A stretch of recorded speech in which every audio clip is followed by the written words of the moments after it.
OMG, Kris Aquino kinulam di umano. Sino nga ba talaga ang nagpakulam di umano kay Kris Aquino? Ang balitang ito ay ating pag-uusapan na dito lamang yan sa Talks TV.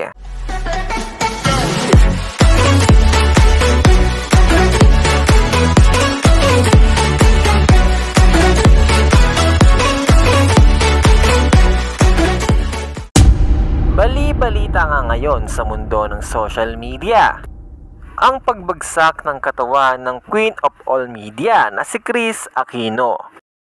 Marami ngang mga netizen ang hindi makapaniwala sa balitang ito. Marami nga ang nagtatanong kung ano nga ba ang totoong dahilan o sakit ng nag-iisang si Kris Aquino. Marami nga ang nag-aalala gayong may mga anak nga ito na dalawa na si Bimbi at Josh. Kumalat nga sa mundo ng social media ang mga balitang si Kris Aquino nga daw ay kinulam.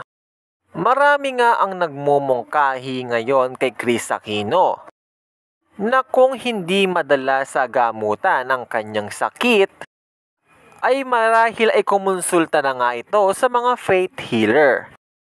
Ang mga faith healer ay mga espesyalista para sa mga sakit na hindi talaga maipaliwanag. Gayong ang mga balita nga sa mundo ng social media na si Kris Aquino nga daw ay parang hinukulam. Ngunit sino nga ba talaga ang kumukulam kay Kris kung totoo ang mga balitang ito? Wala ngang nakakaalam sa kung sino nga ba talaga ang kumukulam di umano kay Kris Aquino.